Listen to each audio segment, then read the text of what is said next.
الحمد لله كفى وسلام على عباده الذين اصطفى أما بعد. قال الله تبارك وتعالى في كلامه المجيد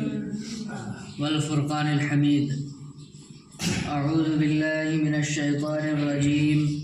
بسم الله الرحمن الرحيم. يا أيها الذين آمنوا كتب عليكم الصيام كما كتب على الذين من قبلكم لعلكم تتقون. صدق الله المولانا العظيم. وقال النبي صلى الله عليه وسلم: شعبان شهري ورمضان شهر الله، او كما قال عليه الصلاة والسلام. معزز سامعین، پچھلے ہفتے ہم نے قرآن مجید کے آیت کریمہ اور احادیث کی روشنی میں یہ باتیں کی تھی کہ اللہ تعالیٰ کی طرف سے رمضان کا مہینہ تمام مخلوقات کے لیے، خاص طور سے انسانیت کے لیے تحفہ اور عطیہ ہے، ایک طرح کا آفر ہے، اور مختلف عبادات پر اللہ تعالیٰ کی طرف سے جنت کا وعدہ ہے، مختلف عبادات کی ادائیگی پر اللہ کی جانب سے جنت کا وعدہ. لیکن جب اللہ کے نبی صلی اللہ علیہ وسلم نے فرمایا کہ اللہ تعالیٰ کا فرمان ہے کہ اللہ تعالیٰ روزہ کے بدلے میں، روزہ جس کا سامنا جس کا مشاہدہ ہم ابھی کر رہے ہیں، جس مہینے میں ہم ابھی گزر رہے ہیں، یہ مہینہ، اس کے بارے میں اللہ تعالیٰ نے فرمایا کہ یہ ایسا مہینہ ہے. جب نبی کریم صلی اللہ علیہ وسلم نے فرمایا کہ اللہ تعالیٰ تمام عبادت کے بدلے میں جنت عطا فرمائیں گے، لیکن عبادت ایسی ہے، رمضان والی عبادت، روزے والی، کہ اس کے بدلے میں جنت نہیں. تو اس پر صحابہ کرام نے عرض کیا: یا رسول اللہ، یہ کیسی بات ہوئی؟ تو اللہ تعالیٰ نے فرمایا کہ رمضان یا روزہ ایسا محبوب ترین عمل ہے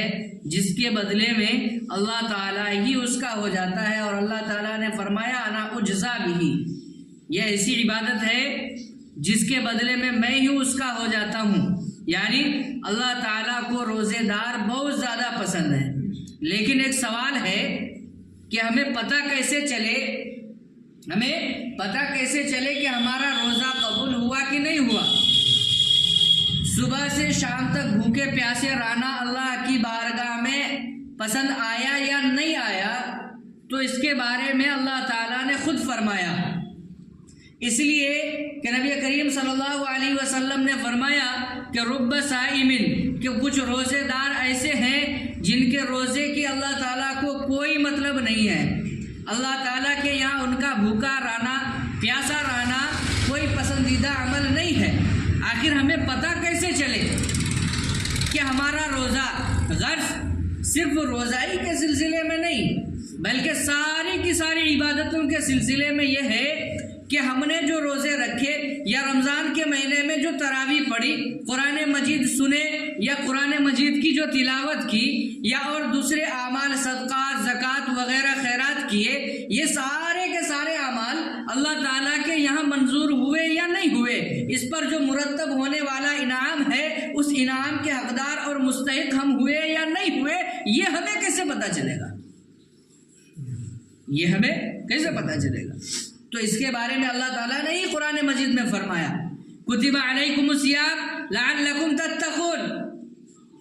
کہ ہم نے تمہارے اوپر روزہ فرض کیے، نمازیں فرض کی، زکوٰۃ اگر اللہ نے مال و ثروت سے نوازا ہے تو زکوٰۃ فرض ہے، یہ سارے کے سارے عبادات ہیں، اس کے بدلے میں جنت ہے. لیکن روزہ یہ ایسا عمل ہے جس کے بدلے میں اللہ کی رضامندی کا اعلان ہے. لیکن پتہ کیسے چلے گا روزہ کن کا قبول ہوگا؟ بھوکے پیاسے رہنا اللہ کو، کس کا بھوکا پیاسا رہنا اللہ کو خوش کرتا ہے؟ تو کہا کہ تم خود سمجھ سکتے ہو. میں ایک ایسی علامت بتاؤں گا، ایسی علامت کہ اگر وہ علامت تمہارے اندر ہے تو سمجھ جانا کہ تمہارے روزے بھی قبول ہوئے، تراویح میں تمہارا کھڑا رہنا مجید کی تلاوت کرنا یا قرآن مجید کی تلاوت سننا اللہ کو پسند آیا، اللہ کے نزدیک محبوب ہوا؟ تم نے جو نمازیں ادا کی یا نماز پڑھنا اللہ کو پسند آیا؟ تم نے جو رمضان کے مہینے میں اللہ کے راستے میں صدقہ اور زکوٰۃ ادا کیے، وہ صدقہ اور زکوٰۃ ادا کرنا اللہ کو پسند آیا؟ یہ پتہ ہمیں خود چلے گا اگر وہ چیز ہمارے اندر ہے، اگر وہ کیفیت وہ حالت ہمارے اندر ہے اور وہ خصوصیت ہمارے اندر پیدا ہو گئی، اور تو ہمیں خود پتہ چلے گا کہ یقیناً ہم نے جو صبح سے شام تک بھوکے رہے، ہم نے جو بھوکے پیاس کی شدت کو، گرمی کی تپتپاہٹ میں اس کی شدت کو محسوس کیا، تو یقیناً یہ محسوس کرنا اور اس پریشانی کو جھیلنا، اس کو برداشت کرنا اللہ کے نزدیک منظور ہو گیا۔ کیا فرمایا اللہ تعالیٰ نے؟ کتب علیکم الصیام کما کتب علی الذین من قبلکم لعلکم تتقون، کہ ہم نے روزہ اس لیے فرض کیے، روزے کی فرضیت تمہارے اوپر اس لیے نازل کی تاکہ تم متقی بن جاؤ، تمہارے اندر تقوی آ جائے۔ روزہ رکھنے کا مقصد تقوی اور طہارت کا حاصل ہونا ہے۔ اب ایک سوال یہ ہے کہ آخر تقوی کہاں کس کو جاتا ہے؟ یہ کیسے معلوم چلے گا کہ ہمارے اندر تقوی ہے یا نہیں ہے؟ یہ کیسے معلوم چلے گا؟ اللہ کے نبی صلی اللہ علیہ وسلم کے ایک شہید صحابی حضرت عمر فاروق رضی اللہ تعالیٰ عنہ کی تشریف فرماتے کہ آخر تقوی کس کو کہتے ہیں؟ ہمارے اندر تقوی ہے یا نہیں ہے؟ تقوی ہونے کے لیے کیا عالم ہونا ضروری ہے؟ حافظ ہونا ضروری ہے؟ حج کرنا ضروری ہے؟ یا اور دوسرے عہدے مناصب کا حاصل ہونا ضروری ہے؟ آخر تقوی ہے کس کے اندر؟ تقوی ہے کس چیز کا نام؟ کیا تقوی حاصل کرنے کے لیے 10-12 سال مدرسے میں زندگی گزارنا ضروری ہوگا؟ عالم بننا ضروری ہوگا؟ حافظ بننا ضروری ہوگا؟ مفتی بننا ضروری ہوگا؟ قاضی بننا ضروری ہوگا؟ کیا عام انسانوں کے اندر تقوی نہیں ہو سکتا ہے؟ یقیناً ہو سکتا ہے۔ حضرت عمر فاروق رضی اللہ تعالیٰ عنہ فرماتے ہیں کہ تم ایسی جگہ پر ہو کہ گناہ کرنے کا موقع ہے تمہارے سامنے میں گناہ کرنے کا موقع ہے، اور گناہ کرنے کی اندر میں استطاعت بھی ہے، گناہ کرنے کی استطاعت بھی ہے، گناہ کرنے کی طاقت بھی ہے، لیکن گناہ اس لیے نہیں کر رہا ہے کہ اس کو اللہ کا خوف ستا رہا ہے، اسی کا نام تقوی ہے۔ مثلا آپ اپنے کھیت میں چلے گئے، گیہوں وغیرہ کو دیکھ کر کے، یا کھساری کا زمانہ ہے وہ دیکھ کر کے، مکئی کا زمانہ ہے وہ دیکھ کر کے من میں ایک خواہش پیدا ہوئی کہ میں لے جاؤں اپنے بچوں کے لیے، لیکن اپنا اکھاڑنے میں تھوڑا سا دل میں درد ہو رہا ہے، اتنی محنت سے لگایا، کیسے میں اس کو اکھاڑ لوں، کیسے میں اس کو، تو چلو کسی اور کا ہی توڑ لیا، تھوڑا سا کسی اور کا، اب تو وہ دیکھ نہیں رہا ہے لیکن اور بھی کوئی ہے جو دیکھ رہا ہے کہ نہیں ہے؟ تو وہاں پر گئے، بڑا مکئی لگا ہوا ہے، اور خوب کھیتوں کے درمیان آپ چلے گئے، ادھر آپ کا کھیت ہے، ہمارا کھیت ہے، سب کا ایک دوسرے کا ہے، بغل میں آپ کے کھیت میں بھی فصل تیار ہے، وہ بھی توڑنے کے لائق ہے، وہ جب مکئی پکڑتا ہے تو بھون کر کے اس کو کھانے کا من کرتا ہے، لیکن اتنی محنت سے لگایا، اتنا موٹا بھٹا پکڑا، اپنے کھیت میں دیکھ رہا ہے، لیکن توڑنے میں بڑا قدر لگ رہا ہے، اس کو توڑنے میں ترس آ رہا ہے، تو اس نے کیا کیا، اپنے کھیت کے بجائے بغل والے کا توڑ لیا، چونکہ وہ تو دیکھ نہیں رہا، تو یہ کیا ہو گیا؟ یہ تقویٰ نہیں۔ اگر یہ کیفیت ہمارے اندر ہے تو ہمارا صبح سے شام تک بھوکے رہنا اللہ کے نزدیک کہتے ہیں تو نے 29 روزے رکھے یا 30 رکھے، ہمیں کوئی فائدہ نہیں، اس سے ہمیں کوئی مطلب نہیں ہے۔ دکان کے اندر گئے، ہمارا خراب سامان ہے، ایک بیچارہ ہے جو نہیں دیکھ پا رہا ہے، خراب ہے، وہ اچھا والا تولا اور ادھر سے رکھ کر کے وہ خراب والا اس کو دے دیا پلاسٹک بن کر کے، یہ بھی تقویٰ کے خلاف ہے، کیونکہ وہ تو دیکھ نہیں رہا ہے، خراب سامان کو اچھے مال کے بھاؤ بیچ دیا، یہ بھی تقویٰ کے خلاف ہے۔ آپ کو کسی نے مزدوری پر رکھا، کھیت والا ٹھیکیدار ہے، دیکھنے والا دیکھ نہیں رہا ہے، آپ کسی کا کھیت کما رہے ہیں یا کوئی اور کام کر رہے ہیں، ایمانداری کا تقویٰ کا تقاضا یہ ہے کہ جو وقت آپ نے دیا ہے، جو وقت اس کی طرف سے متعین ہے، 6 گھنٹے 5 گھنٹے کام کرنے کا وقت ہے، ایمانداری کے ساتھ آپ اس میں کام کر رہے ہیں، یہ تقوی کی نشانی ہے۔ اگر کوئی مزدور ہے، کوئی کھیتوں میں کام کرنے والا ہے، کوئی اور گٹیاں یا اینٹا گٹی ڈھونے والا ہے، بلڈنگ کا کام کرنے والا ہے، کوئی بھی ہے جو اپنے کام میں وقت کو ایمانداری کے ساتھ لگاتا ہے، ٹھیکیدار دیکھتا ہو یا نہ دیکھتا ہو، گھر والا دیکھتا ہو یا نہ دیکھتا ہو، مزدوری پر لینے والا دیکھتا ہو یا نہ دیکھتا ہو، وہ یہ سوچتا ہے کہ وہ دیکھے یا نہ دیکھے اللہ تو دیکھ رہا ہے، اگر میں اس کے ساتھ بے ایمانی کروں گا کل قیامت کے دن ہماری پکڑ ہو جائے گی۔ اگر یہ کیفیت ہمارے اندر پیدا ہو گئی ہے تو اسی کو تقویٰ بولتے ہیں، اسی کا نام تقویٰ ہے۔ اگر یہ کیفیت ہمارے اندر ہے تو اللہ تعالیٰ کی طرف سے اعلان ہے انا اجزا بہ، کہ یہ روزہ یہ جو تم نے صبح سے شام تک بھوکے رکھے، اتنا پسند آیا، میں اس کے بدلے میں جنت نہیں عطا کروں گا، اس لیے کہ جنت عطا اگر کی جائے تو ہو سکتا ہے کہ ایک دروازہ ملے، 2 ملے، 4 ملے، لیکن جب پوری جنت کو بنانے والا راضی ہو گیا اس کے تو سارے دروازے ہو گئے، یہ اس کے لیے۔ تو اس لیے تقویٰ کے لیے کسی عالم کا ہونا ضروری نہیں ہے۔ ایک کھیت میں کام کرنے والا مزدور بھی متقی پرہیزگار ہو سکتا ہے، اس کے اندر بھی تقویٰ، اگر وہ کام کو ایمانداری سے انجام دیتا ہے۔ ایک دکان میں بیٹھنے والا، اس کے اندر بھی تقویٰ ہو سکتا ہے اگر وہ دکانداری ایمانداری کے ساتھ کرتا ہے۔ اگر کوئی کھیتوں میں کام کرنے والا ہے، مستری ہے، دنیا کے کسی مرحلے میں چلے جائیے، اگر آپ کے اندر یہ خوف ہے کہ کوئی دیکھے یا نہ دیکھے، اللہ تو ہمارا ضرور دیکھ رہا ہے، اس لیے ہمیں ایمانداری کے ساتھ کام کرنا ہوگا، اگر یہ کیفیت ہمارے اندر ہے تو پھر اس کو بولتے ہیں کتب علیکم الصیام کما کتب علی الذین من قبلکم لعلکم تتقون، کہ روزہ ہم نے جس مقصد کے لیے تمہارے اوپر واجب کیا تھا، ضروری کیا تھا، روزے کا یہ مقصد ہے تمہارے اندر تقویٰ ہے۔ اگر تقویٰ ہے تو روزہ تمہارا کامیاب ہے، اگر تقویٰ ہے تو تراویح تمہاری کامیاب ہے، اگر تقویٰ ہے تو تراویح میں قرآن مجید کا سننا اور سنانا یہ کامیاب ہے، اس کے بغیر کامیاب نہیں ہے۔ اور ایک علامت بتائی اللہ کے نبی صلی اللہ علیہ وسلم نے، آپ جو بھی عبادت کر رہے ہو، اگر اس عبادت کے بعد آپ کے دل میں ایک طرح سے خوشی پیدا ہوتی ہے اور آپ کے دل میں ایسا لگتا ہے کہ ہاں ہم نے یہ کام کیے، واقعتاً یہ کام کیا ہم نے، اور پھر دوسرے وقت اسی ڈھنگ سے اس کام کو انجام دینے کا دل کرتا ہو۔ مثلا ہم نے ابھی نماز پڑھی، نماز پڑھنے کے بعد اندرونی طور پر ایک طرح سے خوشی محسوس ہوتی ہے، تلاوت کی اندرونی طور پر خوشی محسوس ہوتی ہے، تراویح میں کھڑا ہونا گرا نہیں گزرتا ہے، اس لیے کہ اللہ کی محبت میں، اس کے رسول کی محبت میں کھڑے ہیں۔ اگر عبادت کے اندر آپ کو بوجھ محسوس نہیں ہوتا ہے اور عبادت کے بعد آپ کے دل میں ایک فرحت سی آتی ہے، خوشی آتی ہے، تو اس کا مطلب یہ ہوا کہ آپ نے جو عبادت کی وہ عبادت اللہ کے نزدیک قبول ہو گئی۔ آپ نے کسی غریب کو مدد کی، کسی غریب کو آپ نے مدد کرنے کے بعد آپ کا دل باغ ہو گیا کہ اللہ آپ نے ہمیں یہ موقع دیا، یہ بھکاری، یہ غریب ہمارے دروازے پر آیا، ہم نے اس کی تھوڑی سی مدد کی، اے اللہ آپ نے ہمیں توفیق دی، ہم آئندہ بھی توفیق چاہتے ہیں۔ اگر یہ کیفیت آپ کے اندر پیدا ہوتی ہے تو اللہ کے راستے میں وہ صدقہ کرنا بھی آپ کا کام آیا۔ اور اگر آپ نے قسم پرسی کے ساتھ عطا کی، دے تو دیا لیکن دل میں اس کے لیے گراوٹ ہے، یہ کیسا آدمی ہے، بھیک مانگ کر کے کھا رہا ہے، یہ کیسا آدمی ہے، تو یقیناً آپ نے دے تو ضرور دیے، آپ کے جیب سے پیسے خرچہ ہو گئے، لیکن اللہ کے نزدیک وہ قابل قبول نہیں ہوا،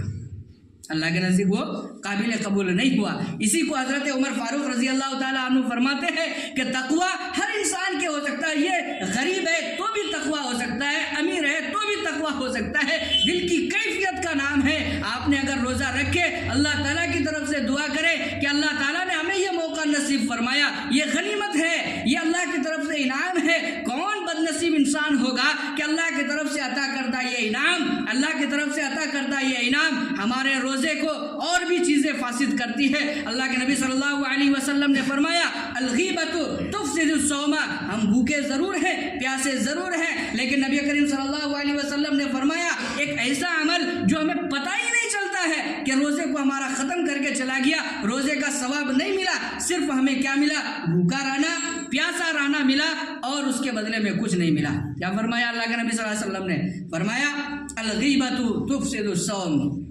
پیٹھ پیچھے کسی کی برائی کرنا یہ بھی روزے کو ختم کر دیتا ہے، یہ بھی روزے کو ختم کر دیتا ہے۔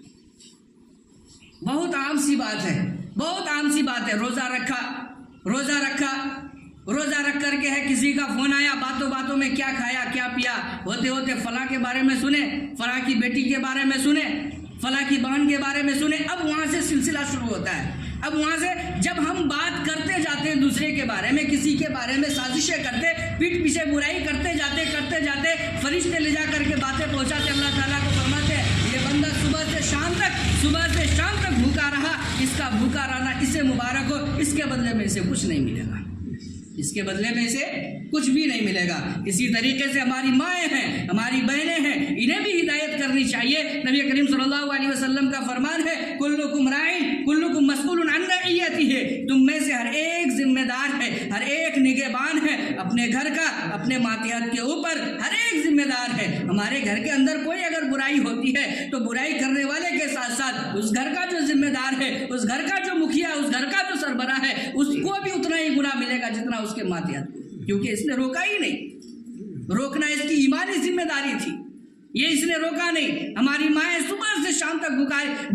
بھوکے پیاسے کی حالت میں افطاری تیار کر رہی ہے، کسی کا فون آیا، بہن کا فون آیا، کسی اور کا فون آیا، سسرال میں ہے، اب شروع ہو گیا کیا پک رہا ہے، یہ سلام کلام کے بعد اب مکمل داستان چالو ہو جاتا، داستان ہوتے ہوتے یہاں تک بات آ جاتی ہے کہ ہماری ساس تو ویسی ہے، ہماری نند ویسی ہے، ہمارے ساتھ یہ معاملہ کیا جا رہا۔ اب یہ مکمل طریقے سے شکایت، تو اس کے بارے میں بھی اللہ تبارک و تعالیٰ فرماتے ہیں کہ یہ میری پیاری سی مخلوق، اس نے روزہ رکھا، اس کو ہم نے اتنا مبارک اور معظم مہینہ عطا کیا، ہم نے گویا کہ اپنی طرف سے معافی کا ایک آفر دیا تھا، اس نے یہ غیبت کر کے، اس کی چغلی کر کے اس کو برباد کر دیا، اس کو تباہ کر دیا۔ اب جو یہ افطار تیار کر رہی ہے، اس کے ہر عمل پر، برتن دھلنے پر، اس کو صاف ستھرا کرنے پر جو ثواب مرتب ہونا تھا، یہ سارا کا سارا اس کو ستیہ ناش کر دیا، اس کو تباہ کر دیا۔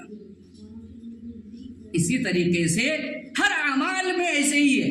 ہر اعمال کے اندر۔ تو اللہ کے نبی صلی اللہ علیہ وسلم نے فرمایا کہ روزہ انسان کو بہت ساری برائیوں سے روکنے کا ذریعہ ہے، روزہ بہت ساری برائیوں سے، روزہ کے ذریعے سے انسان متقی ہوتا ہے، اور تقوی نام ہی ہے اللہ کے خوف کو دل میں بسانے کا۔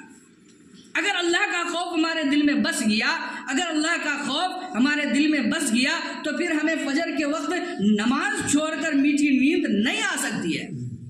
میٹھی نیند نہیں آ سکتی ہے۔ ایک بادشاہ نے اپنی ایک نوکرانی کو، پہلے زمانے میں نوکرانی ہوا کرتی تھی، ایک نوکرانی کو بستر صفائی کے لیے بھیجا،